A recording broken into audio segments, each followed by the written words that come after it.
Hi guys, and welcome back to another episode of Immeasurables, sponsored by the corner of my room. If you're watching this on a podcast platform, it shouldn't matter to you as much, but if you're watching this on YouTube, you should just see a white background for a couple of episodes. The corner of my room is getting constructed right now, so this is all I've got so far. But it shouldn't matter, the content should stay the same as always. So with that, let's get started on episode 4, entitled Game Changers. So Game Changers will be acknowledging the petite individuals that have made it, that have broken the molds, broken the standard, and paved a path for us new models in the incoming industry. I will be acknowledging if they've either made an impact or influenced the petite movement. So with that, I'd like to mention, if you haven't watched my prior episodes, I'd like to direct you to those, as this episode will kind of make a tiny bit more sense if you do. If you don't, it's not the end of the world.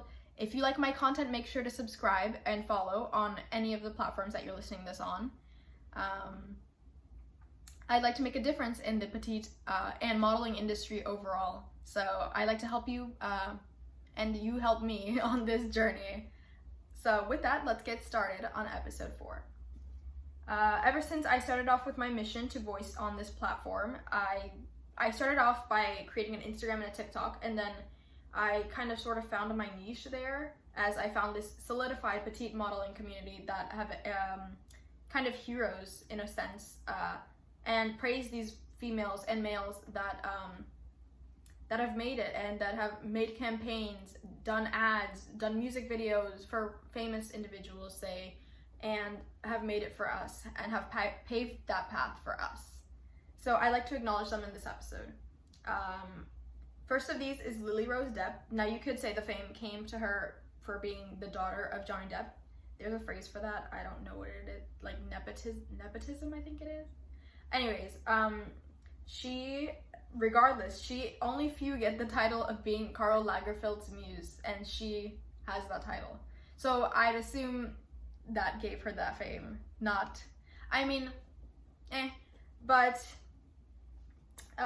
She's graced the covers of Elle, W magazine, Glamour Italia, and was the face of Chanel watches. Now, I remember walking in the mall one day and looking at her face, and I was like, she's my height.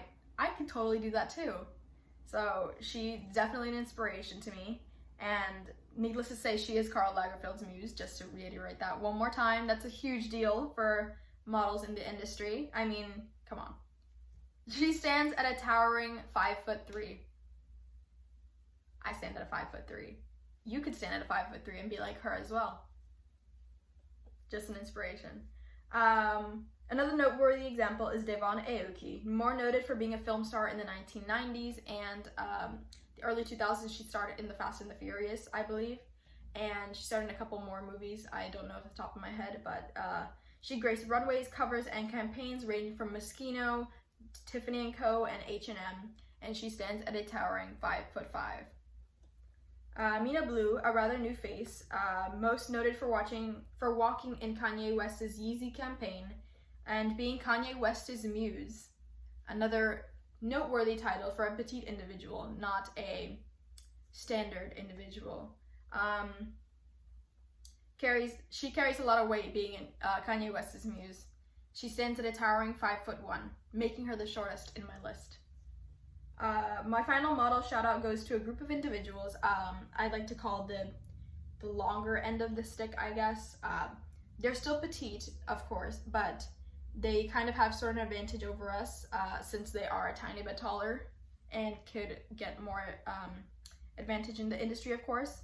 But these go out to Emily Ratajkowski. I believe I'm saying that right, hopefully. She's one of my favorites. I still don't know how to say her name right.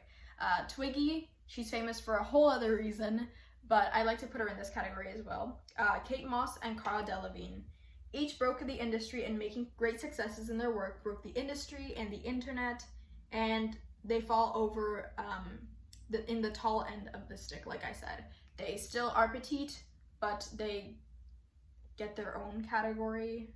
I don't know how to describe it, but yes, they still have an advantage over us a little bit.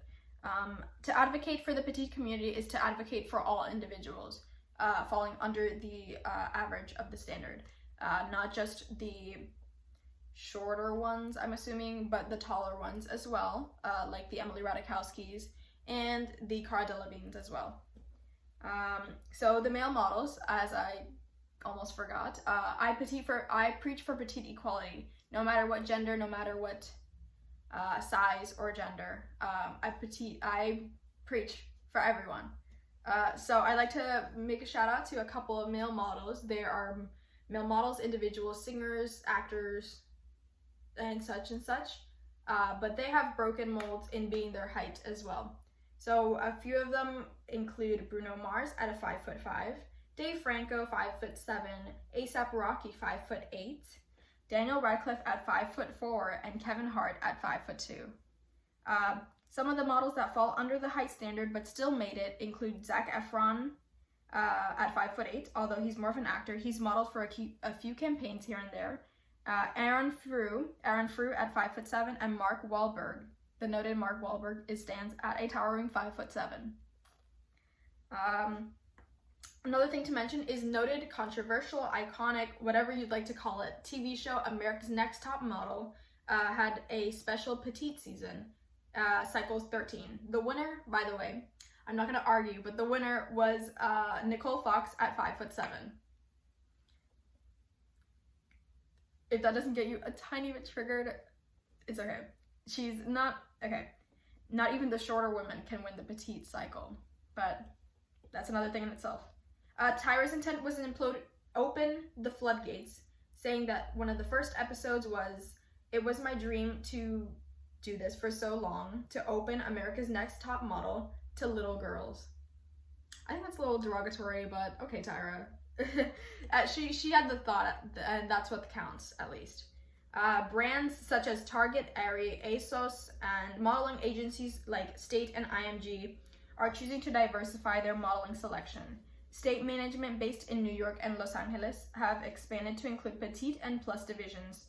More importantly, Senior Vice President of IMG stated that the agency will no longer require models' measurements when applying to their website. He also stated, "Clothes should fit people and not the other way around. Period." This is followed by a major positive commotion in the petite and plus communities. Models from all walks of life rejoiced in the monumental change. But I'll talk about that more in a following episode. Spoiler alert, I will be dissecting his entire message. So look forward to that.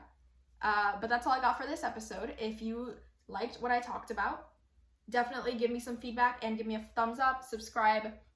Let me know that you like these episodes, because I'd like to know. In case I have to change something, or maybe if I said something wrong or something like that, just let me know. I'm totally open to criticism and totally open to changes. But if you like this, definitely leave me a note in the comments below. I'll definitely respond. And yeah, thanks again for listening to another episode of Immeasurables. I'll be back next week, normal time, same white background. So have a good week, guys. Stay safe.